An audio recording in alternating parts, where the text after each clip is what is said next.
¿cuál es la principal causa de abandono escolar entre los jóvenes? Es un tema que estuvimos abordando a lo largo de la mañana, lo abordó tanto el doctor Tuirán como el subsecretario Campa y después en los paneles también.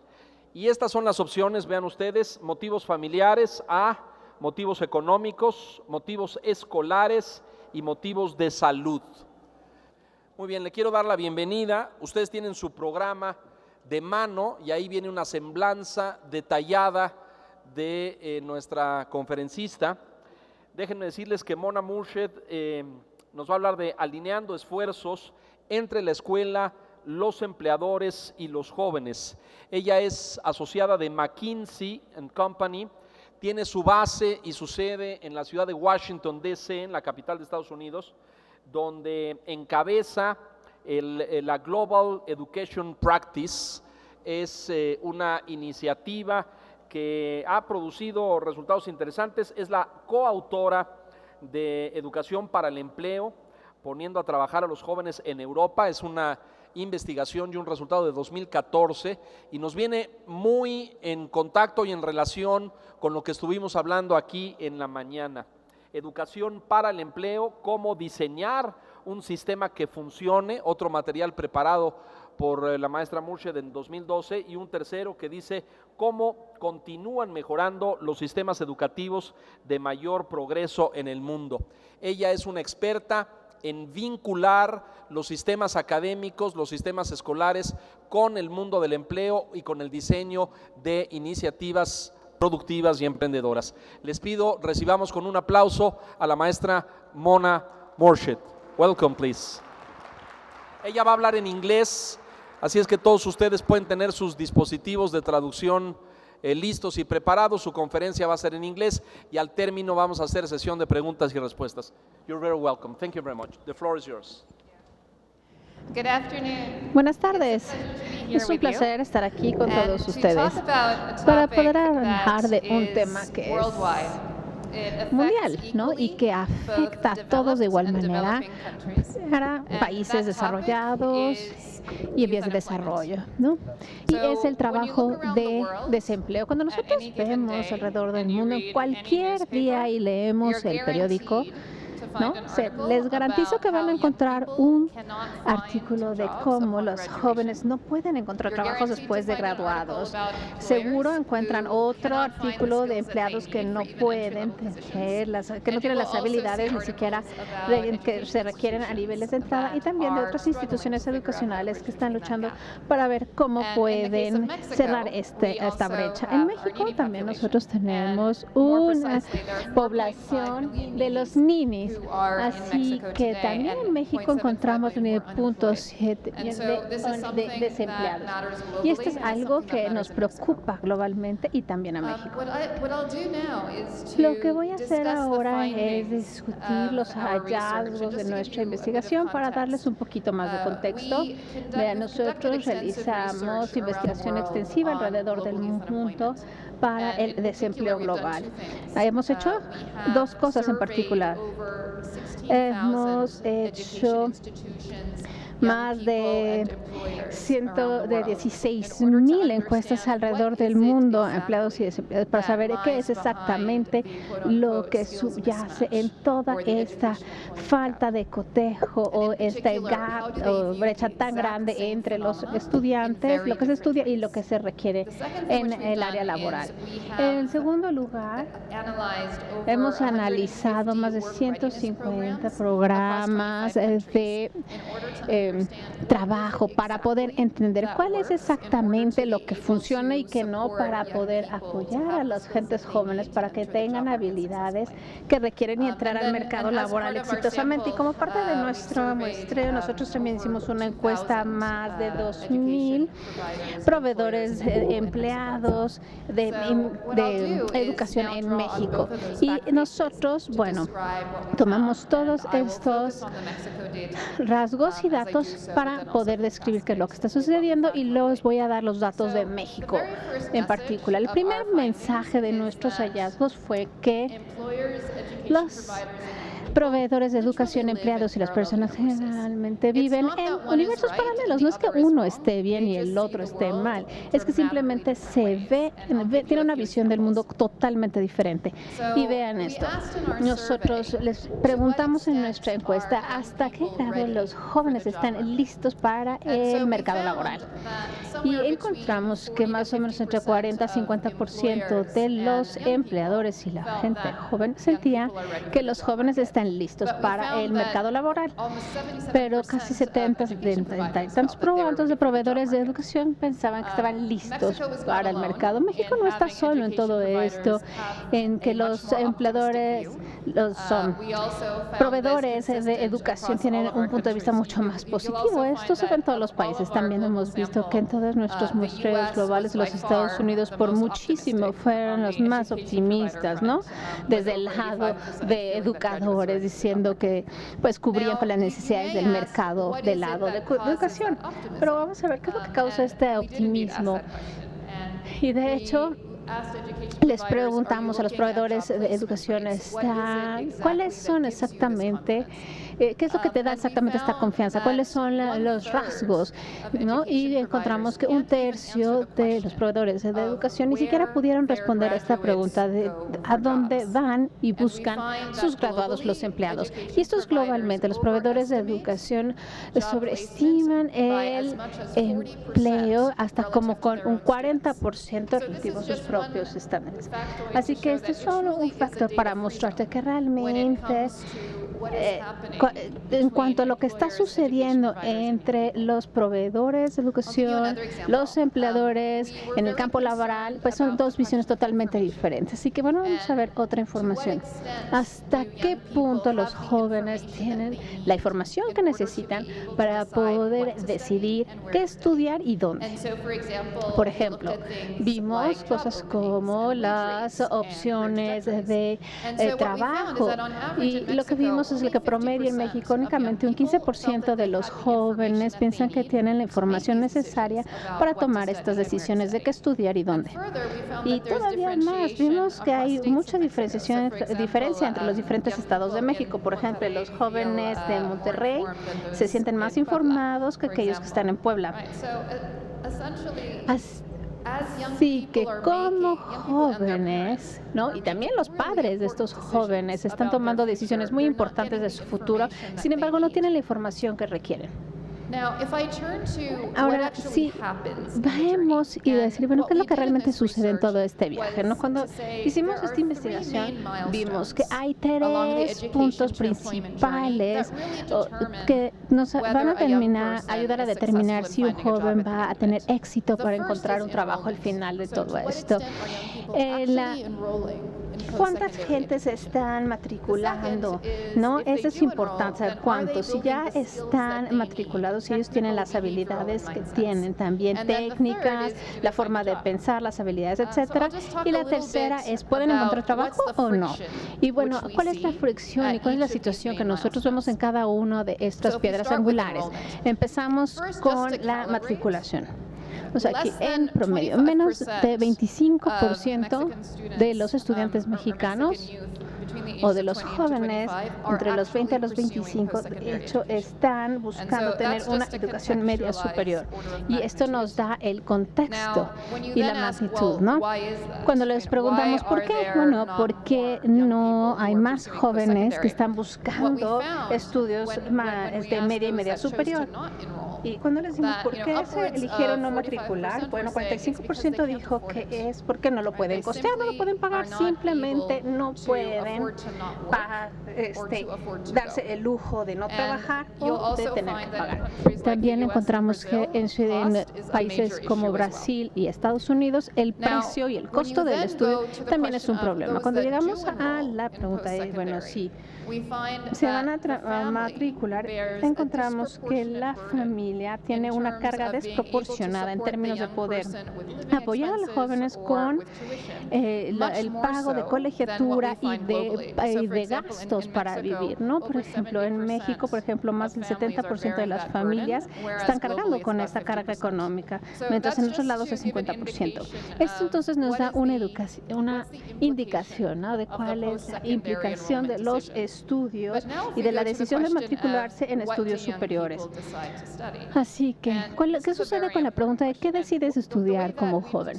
La forma que nosotros quisimos evaluar esto fue el poder ver a diferentes profesiones y les dimos a los jóvenes, ¿no?, como 20 opciones y les hicimos 3 preguntas. ¿Hasta qué grado estás consciente de esta profesión? ¿Hasta qué grado te atrae? ¿No? ¿Qué tanto te atrae? ¿Y qué tanto lo estás buscando y vas a luchar por ello? Y lo que vimos que en México es bastante similar a los otros países. Profesiones como doctores, ingenieros, abogados continúan siendo muy privilegiadas como profesiones. Sin embargo, también bien interesante encontramos como profesiones como diseño gráfico, de páginas de red, de tecnología de información. Todas estas profesiones son muy atractivas y a veces mucho más que la de doctor y abogado. No ser diseñador de web o un desarrollador, de hecho no necesitas un título de 4 años. En muchos casos es un diplomado, algo de 2-3 años. También hay cursos que dan estos programas para capacitarse en varias semanas, de 8 semanas o más. Así que hay todo un debate que hasta qué grado es mucho más atractivo la académico que lo vocacional o no. Con excepción de Alemania, esto es real en todas las demás sociedades. Muchas personas creen que la vocación es mucho más útil que para poder encontrar un trabajo y reconocen que socialmente los grados académicos son mucho más prestigiosos que los vocacionales o técnicas.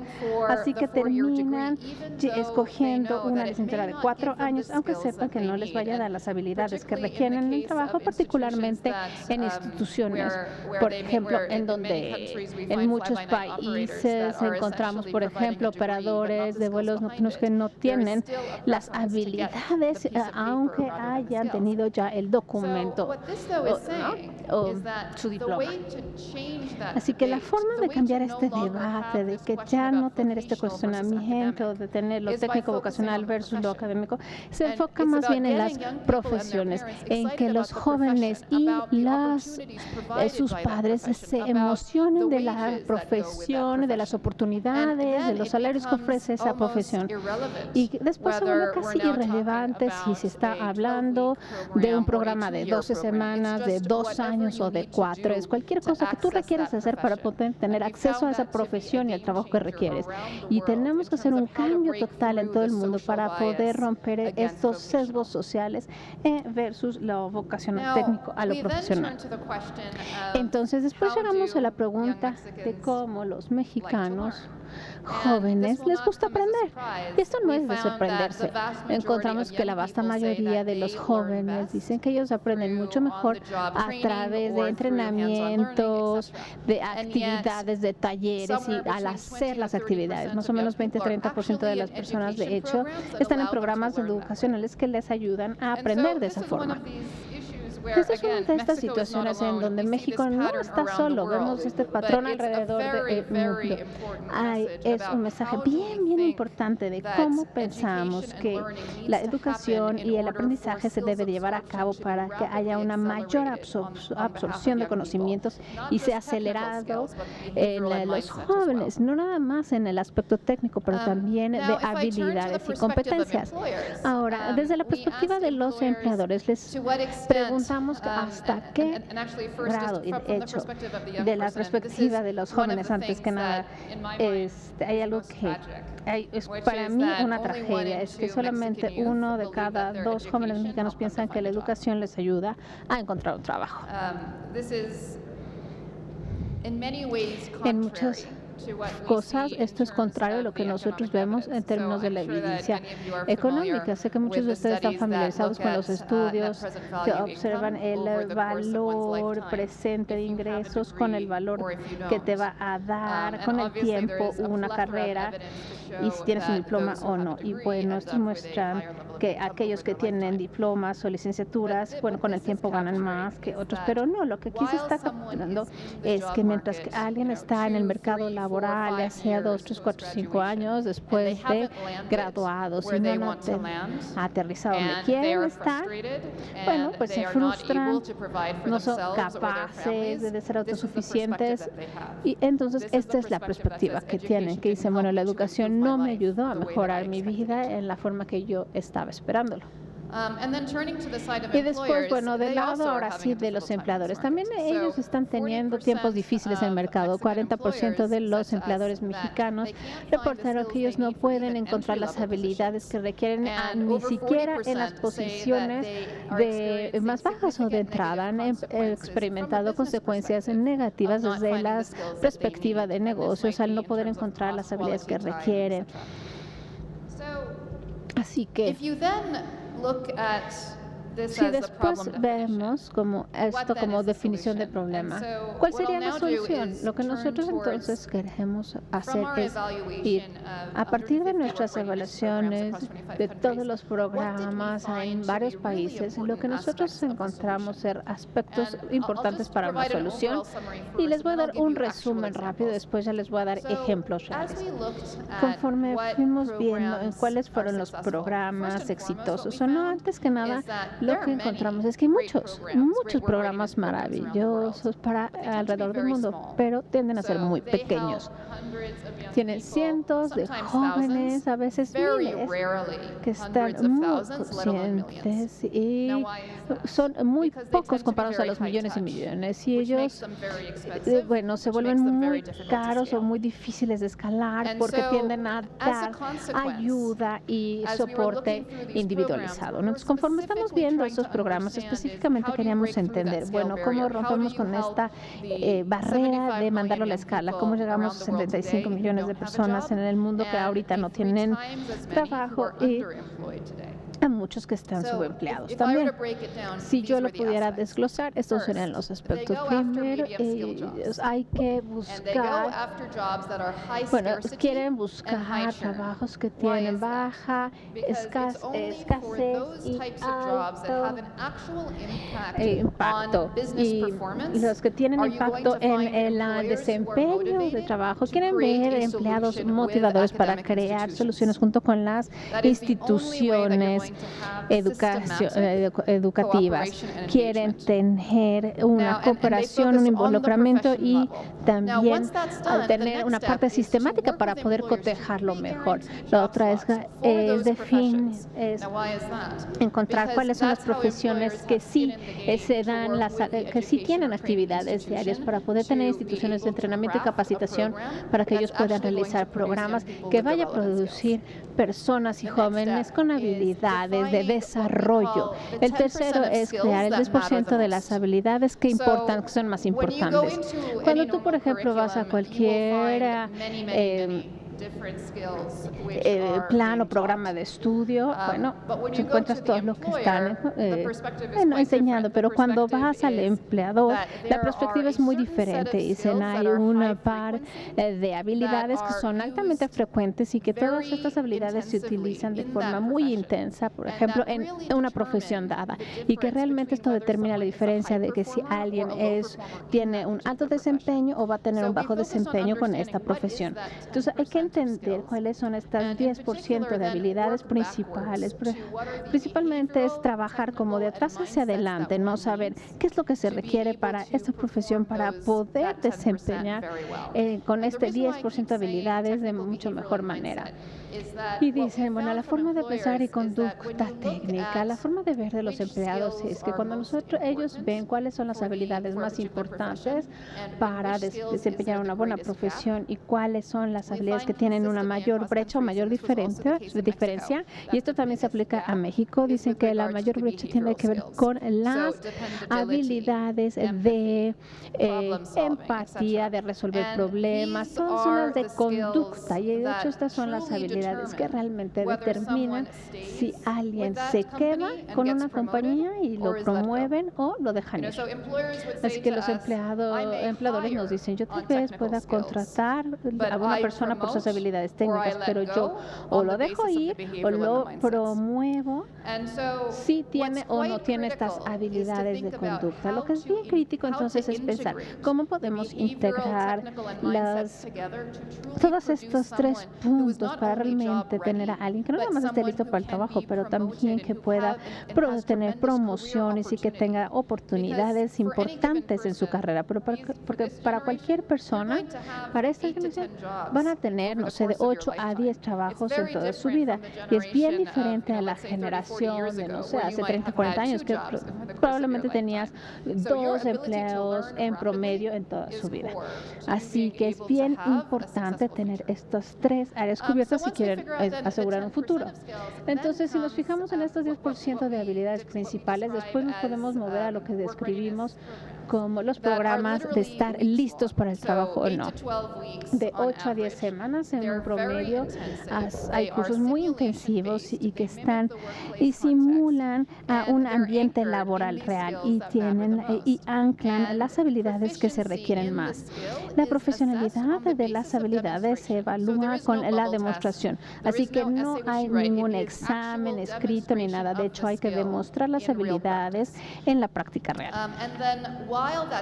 Y después, mientras esto sucede, debido a que esta es una experiencia tan intensa con los estudiantes, nosotros también vimos que hay que dar apoyos y servicios de transporte, de ayuda, de cuidados de los niños, o de estipendio, ¿no? Para que no se estén preocupando si su hijo va a comer esa noche o no. Si ustedes se enfocan en el aprendizaje, deben de saber que tú y tu familia van a tener el espacio para poder hacerlo sin dañar económicamente o en otros medios a la familia. Entonces, mucha de la juventud desconectada sí tienen obligaciones con su familia a edades bien tempranas, así que es absolutamente importante darles servicios o una red de apoyo de servicios sociales para que ellos puedan tomar el paso y entonces poder involucrarse en el estudio y tener una carrera. Así que estos son los atributos que nosotros pensamos que son importantísimos. Ahora les voy a dar algunos ejemplos. Aquí tenemos el programa de Sudáfrica. Se llama For Gold y Go for Gold. Estas son para compañías de construcción y de ingeniería. Esencialmente es tomar la perspectiva que ellos decían, nosotros no podemos encontrar las habilidades requeridas para Sudáfrica. Y entonces nosotros fuimos a las escuelas secundarias y preparatorias para poder empezar a identificar a los jóvenes que sí querían, que tenían talento de ciencias, de matemáticas. Entonces los encontramos en el grado 11 como en preparatoria, les damos apoyo y les damos programas de verano, y también les dan un año como internos en un lugar, y si tienen éxito después de este año, después se les apoya para que puedan ir a una educación media superior y después se les garantiza el trabajo. Aquí está, es un ejemplo de los camps o de este bootcamp. Es un programa de 9 semanas como de campamento y se da ahorita en San Francisco, ya se extendió a Chicago, Nueva York. Y este campamento toma a las personas de cualquier descendencia, una 30% tienen algún otro tipo de grado. También muchos otros fueron a programas, pero dijeron, no, ¿sabes qué? No quiero ser enfermera o no quiero ser abogado, etcétera. Cambiaron y aquí toman 9 semanas completas donde se empeñan y salen después de este campamento, y los estudiantes más o menos tienen como $85,000 a $100,000 como posiciones, como los primeros trabajos o niveles de entrada. Y así En India, por ejemplo, emplearon y dieron 15,000 posiciones por año. 25% de ellas o 30% de estas posiciones no tienen ningún grado académico de ingeniería, más bien a través de evaluaciones han demostrado sus capacidades durante las actividades. Así que los llevamos con un programa de 12 semanas, perdón, no de 8, para darles habilidades de diferentes tecnologías que se requieren. Y dicen, esos estudiantes que no tienen ningún grado de ingeniería se están desempeñando en el mismo nivel de productividad que aquellos que sí tienen un grado de ingeniería. Así que aquí hay una tendencia al incremento hacia la modernización de tomar personas de cualquier antecedente y acelerar su desarrollo de habilidades muy rápido, enfocándonos en estos 10% de habilidades que más importan en diferentes trabajos. Aquí hay un ejemplo de este proveedor de servicio. Estamos viendo que los empleadores se están volviendo proveedores de educación, particularmente cuando ellos requieren habilidades muy precisas y creen que es muy difícil que las instituciones educacionales puedan crear el pool o la cantidad de estudiantes que ellos requieren. Este es en Huntington English, que es un constructor bastante grande en Virginia. Ellos tienen ya una larga historia de crear sus propios programas de aprendices. O si ven, todos sus gerentes senior han salido también de este programa. 80% de estos que están saliendo de la escuela de aprendiz o de aprendiz regresan a Huntington Ingalls después de 10 años. Así que no nada más es una estrategia que ellos utilizan para habilitar las habilidades que ellos requieren, pero también están creando una alta lealtad de empleados, que es maravilloso para su cultura y para su negocio. Aquí hay un ejemplo de los consorcios y les voy a dar varios ejemplos. Hemos visto que una de las formas más poderosas para poder llegar a gran escala es tener un consorcio de empleados que se junten y que trabajen con instituciones educativas. Hemos visto que se juntan como competidores, también por funciones, y que se juntan también por cadena de suministro. Y déjenme más que nada ejemplificarles esto. El primer escenario, por ejemplo, la industria automotriz es muy competitiva, ¿no? Lo que sucede es que, por ejemplo, en el sur de Estados Unidos, Toyota un día dijo, mira, sabes que ya no encontramos las habilidades que requerimos. Entonces ellos crearon una lista de todas las competencias que cualquier persona que entrara a la industria automotriz tendría que tener. Juntaron los técnicos y los ingenieros más importantes que tenían e hicieron la lista y después la compartieron con sus competidores. Entonces, de hecho, hubo más de 30 autofabricantes que se conjuntaron y que dijeron, bueno, estas son las competencias que necesitamos, y estos se asociaron con más de 30 instituciones en más de 30 estados de Estados Unidos para poder crear este programa que se llama MTech. Y es el programa de colaboración para la industria automotriz. Entonces los competidores decidieron que para que ellos realmente pudieran resolver su problema era mucho más efectivo hacerlo en grupo que cualquiera que lo hiciera de forma individual. ¿Y por qué es esto? Bueno, porque si tú eres una persona joven y estás decidiendo hacer una apuesta, más te vale apostarle a algo cuando sabes que hay más de 30 lugares o puestos de empleados, que nada más hay una compañía que te puede dar empleo. Aquí hay otro ejemplo. Este es un ejemplo de cadena de suministro aquí en Corea del Sur. Esta es una compañía de telecomunicaciones y lo que ellos hicieron es que SK Telecom se dieron cuenta que tenían un problema de calidad porque su cadena de suministro lo tenía, y entonces no podían ellos mismos solventar el tener un programa de construcción de habilidades solitos. Así que SK Telecom fundó el programa y ellos permitían a los empleados de diferentes compañías medianas y pequeñas, les permitieron participar. Y esto es una forma de asegurarse que no nada más son las compañías grandes que participen, sino también es toda la cadena de suministro, hasta las pequeñas y medianas industrias podían participar y también poder llegar al sector informal para llegar hasta abajo de la cadena. Ahora, déjenme darles otros ejemplos de los proveedores de capacitación que han estado haciendo cosas bien innovadoras. Este también es un ejemplo en India que se llama ILFS. Este es uno de los proveedores de más bajo costo de educación en India. Están ubicados en 350 hubs en India y tienen casi 1,000 empleados, socios empleadores.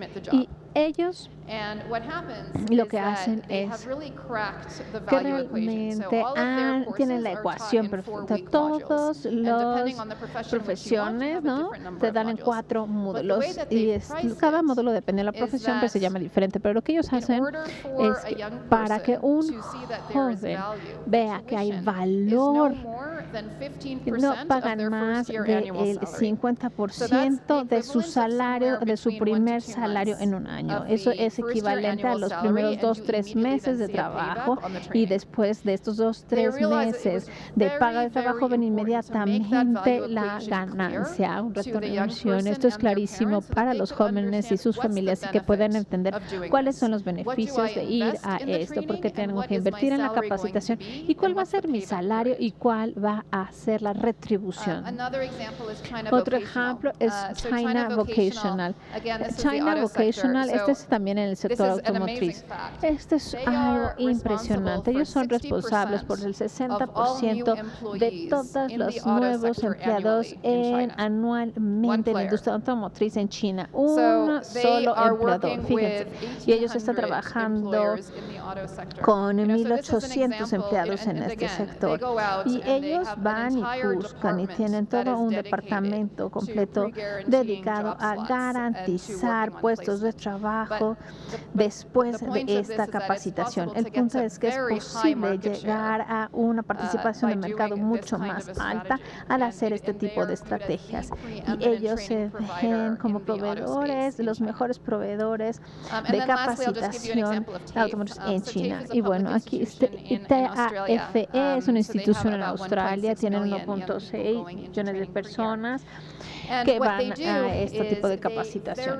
Lo que ellos hacen es que trabajan arduamente para ver los diferentes contextos laborales, tienen simuladores físicos, trabajan muy de cerca con los empleadores y también tienen una facultad.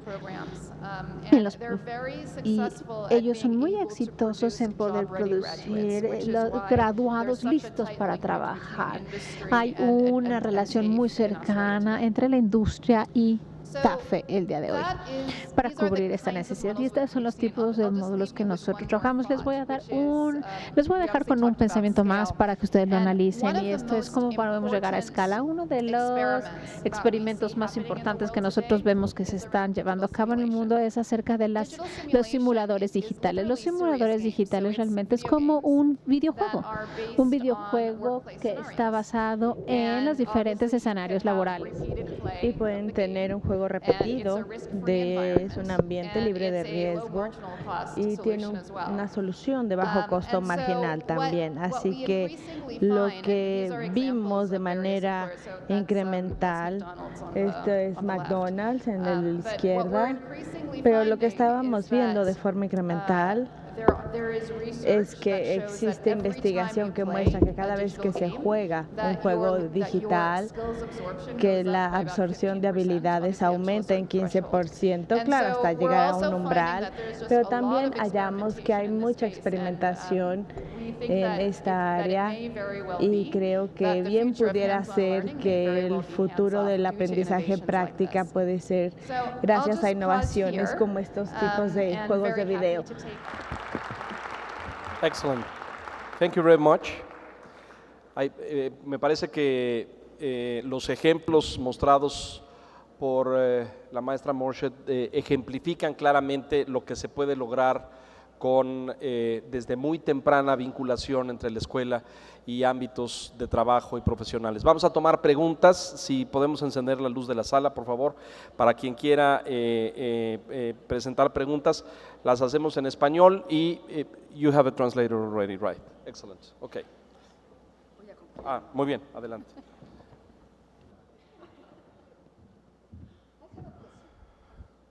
Hay un micro ahí, sí, excelente. Hola, Mona. Soy Marinela Servitje, soy presidenta del Consejo del IFIE, que somos los anfitriones de este evento. ¿No han encontrado un ejemplo como estos que pasaste en India, en Australia, en Asia, aquí en México?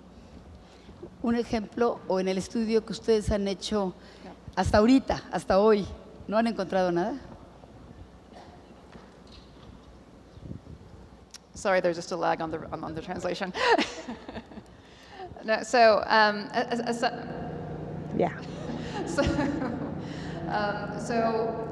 In a country like Mexico, En un país there como are México examples of existen small ejemplos de programs, programas but the issue pequeños, is how do you pero get el to the punto es hundreds of thousands cómo in a llegas a single los program. cientos de And so miles this con un is solo the programa. part which, Esta frankly, es la I parte, can count. francamente, We looked at 150 programs. vimos There más de are only 150 programas y 3 únicamente hay 3 de estos that can get to 150 over que 100,000 pueden llegar in a single a year. 100,000 They're en in un India, solo China, and año y Australia. están en So, India, China y Mexico, of Australia. course, there are En successful México, programs claro, at a tienen smaller programas scale, exitosos, but pero a una the menor secret escala. sauce Pero la salsa secreta, la receta secreta es cómo llegas a cientos de miles, porque no podemos perder una generación. Hay 4.5 millones de ninis en México, no puedes perder a toda una generación. Allá, adelante, por favor, nos identificamos y adelante, si es tan amable. Hola, soy Maite Rodríguez. Tengo una pregunta en cuanto a las habilidades que se desarrollan. Si ya hacen una lista de las habilidades que necesitan para ciertas tareas, ¿dónde queda el espacio del cambio, de la innovación, de las nuevas habilidades para las generaciones que pueden proponer algo más fuera de esa lista?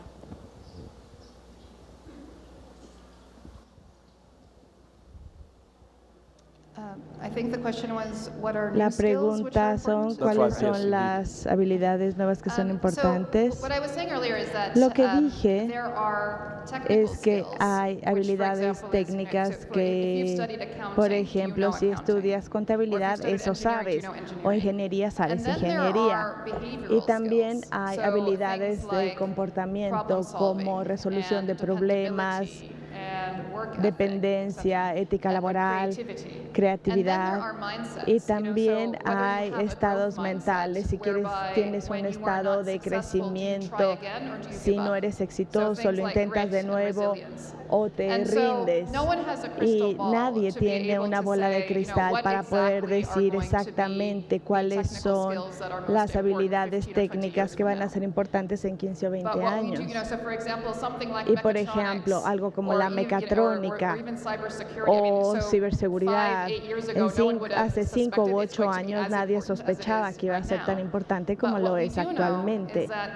Pero sí sabemos es que estas habilidades de comportamiento y el estado mental para crecer son indispensables para que alguien que mañana trabaje se desempeñe exitosamente, y lo más importante también es saber el número de empleos que esta generación tendrá.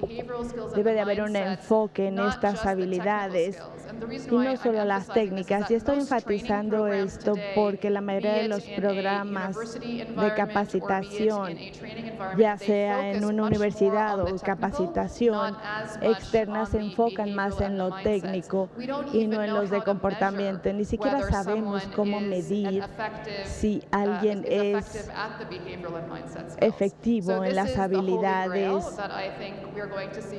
que menciono. Esto es como el santo grial y va a ser el punto de interés y de investigación en términos próximos de la años. diferente Never clasificación de better. competencias y de habilidades. Lo escuchamos, por favor, si es tan amable. Sí. Hola, buenas tardes. Mi nombre es Eduardo Reyes, soy del CETI 119. Yo en todas las pláticas que he escuchado hasta el momento, noto que hay una tendencia de algunas empresas y de algunos actores de educación para que los estudiantes al salir lleguen a tener empleo.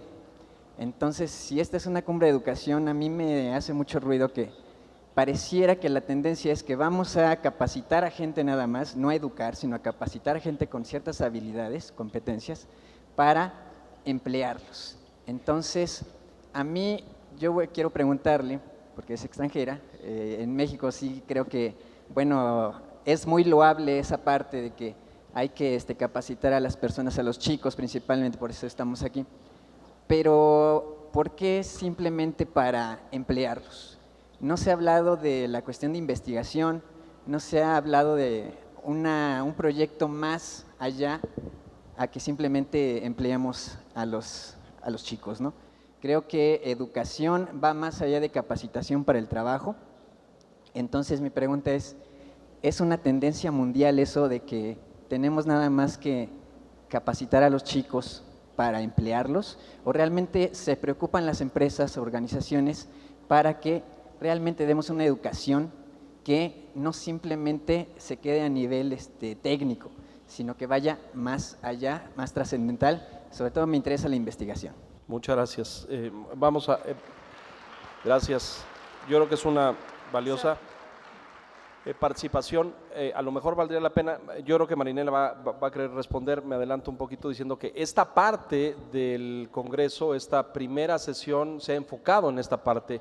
Si ustedes ven en el programa, después vamos a hablar de emprendedurismo y vamos a hablar de otras facetas que tienen relación y que están conectadas con la continuación de proyecto de vida. No se trata de capacitación para el trabajo, sino de construcción de proyectos de vida que te permitan después desarrollar una trayectoria personal o profesional. Una es el empleo, otra es el emprendedurismo, otra es la investigación. Hay muchas facetas y vendrán más adelante. Marinela. First, Mona. Primero y antes que todo, la educación obviamente tiene muchas metas. La educación se refiere a capacitar a personas que van a ser ciudadanos productivos en cualquier país donde vivan del mundo. Se refiere a asegurar alfabetismo y numeracia. También asegurar que tienes habilidades para tener oportunidades exitosas de vida. Y la realidad es que en muchas partes del mundo no estamos produciendo a jóvenes que tienen las habilidades requeridas. Esto quiere decir que no hemos dado el ancho hacia lo que la educación debe de entregar. Esto no es mutuamente exclusivo. Nadie dijo que obtener un empleo quiere decir que no vas a ser un ciudadano productivo. De hecho, es lo contrario. Nadie va a decir que conociendo los valores de tu sociedad y tener la capacidad de entender a profundidad qué significa ser un ciudadano de tu país sea igual a tener un empleo. Todo va junto, relacionado. La realidad es que uno de los 3 pilares importantes de la educación y el día de hoy es el abandono, y esto está ocasionando tragedias individuales, familiares y para las sociedades del mundo, y es una obligación global que tenemos, es el tratar de resolver este problema. Creo que tu preocupación es una preocupación muy real. Creo que a todos nos preguntamos si lo importante es trabajar para alguien más, ¿no? No es precisamente trabajar para alguien más.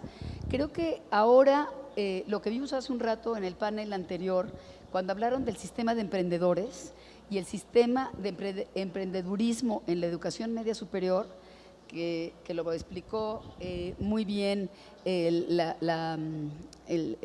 Calderón, Eduardo Calderón, no David Calderón, Eduardo Calderón, nos explicó muy bien diciendo que ya en más de 1000 planteles de educación media superior se está capacitando para el autoempleo y para el emprendedurismo, que ese es algo muy importante.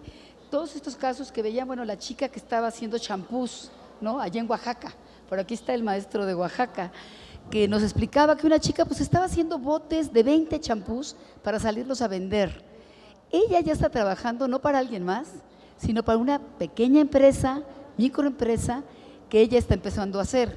Entonces creo que este programa de microemprendedores que se está metiendo en las escuelas medias superiores no es tanto para trabajar para otros o para que tú te metas en una empresa, sino para que tú también puedas crear o innovar o crear tu propia empresa. Entonces, ahí vamos, en paralelo. Creo que el Instituto Mexicano del Emprendedor, que ha tenido mucho auge en los últimos 2 años, va especialmente para eso, para que se empiecen a formar pequeños microempresarios que a lo mejor luego se van a convertir en medianos empresarios y a lo mejor algún día se van a convertir en grandes empresarios.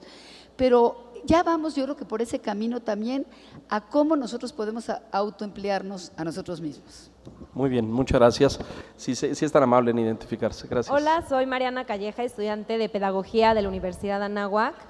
Y mi pregunta es, estando en un área de capacitación en una empresa, y como ya usted dijo que se fijan más en los behavioral skills y soft skills para contratar que en las technical skills que se les puede dar muy fácil, ¿cómo poder, ya dentro de la empresa, poder potenciar estas soft skills y capacitar en ello? Porque las technical pues, es la lista, como ya mencionó, que se les da la lista, pero para seguir creciendo en esto, potenciar más a los que van entrando, ¿cómo se les puede capacitar en las behavioral skills o cuál sería la mejor estrategia?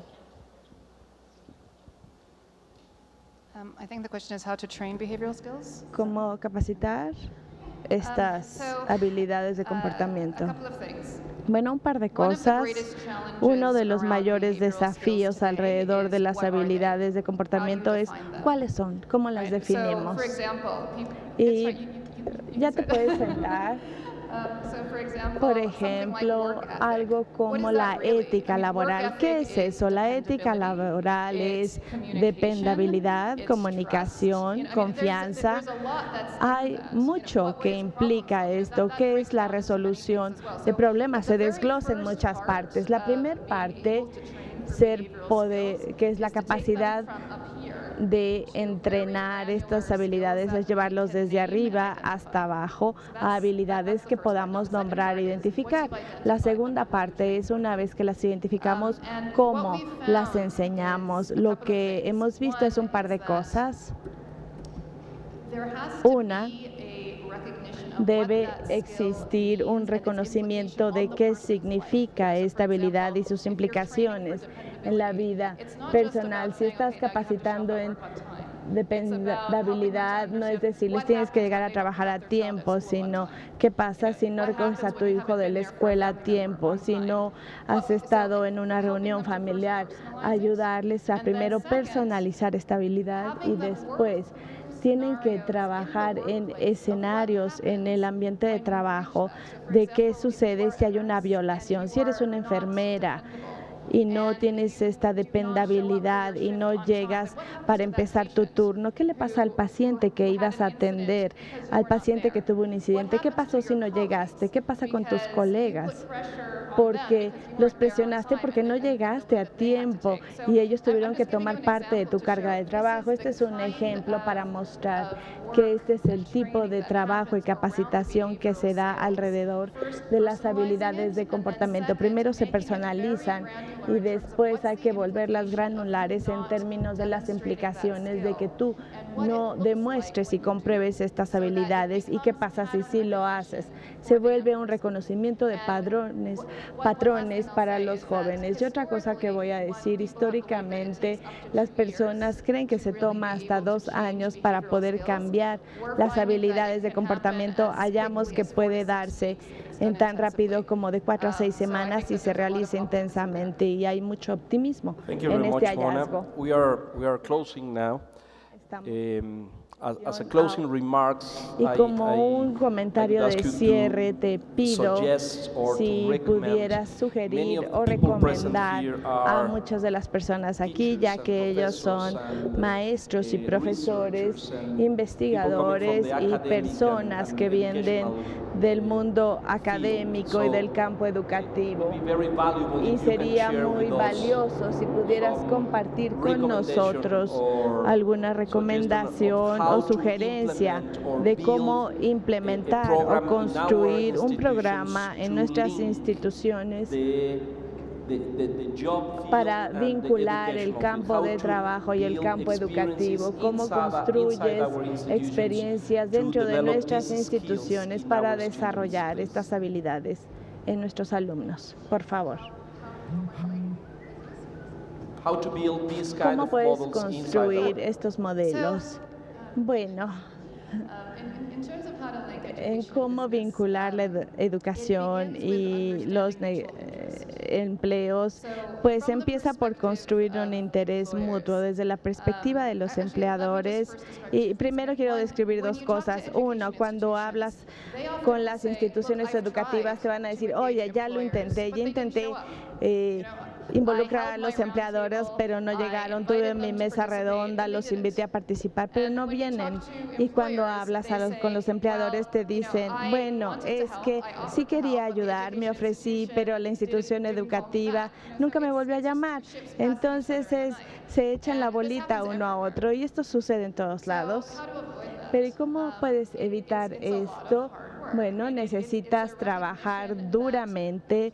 Es un reconocimiento que los empleadores tienen una perspectiva de cuáles son las habilidades importantes, no las habilidades tradicionales, sino relacionadas con la evolución de la industria. Un ejemplo es que si vas a Silicon Valley y les dices hasta qué grado el programa de computación de Stanford está al día con la evolución de la tecnología, te van a decir, están retrasados 15 años. Esa es la Universidad de Stanford. Y esto es como decir que la industria se avanza tan rápido que debe haber una alineación más cercana entre los empleadores y la educación a fin de que ambos tengan el mismo ritmo. Y las instituciones educativas te dicen, las clases se pueden dar aquí en el campus o en las empresas y los empleadores pueden ser tutores de los estudiantes, pero pueden ser parte de nuestro profesorado. Y el chiste es que se involucren de forma sistemática porque esto es lo que va a enriquecer los programas educativos, lo que va a habilitar a los empleadores a obtener las habilidades que necesitan y a los estudiantes se van a mover de la escuela al trabajo sin ningún problema y poder proveer un futuro para ellos mismos y sus familias. Le damos un aplauso a la doctora Mona Morshed, por favor. Muchas gracias. Thank you very much.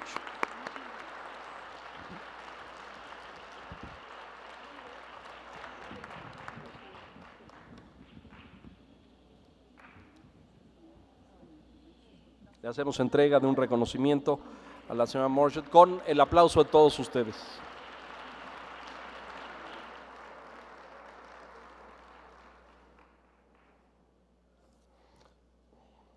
Muchas gracias. Thank you very much.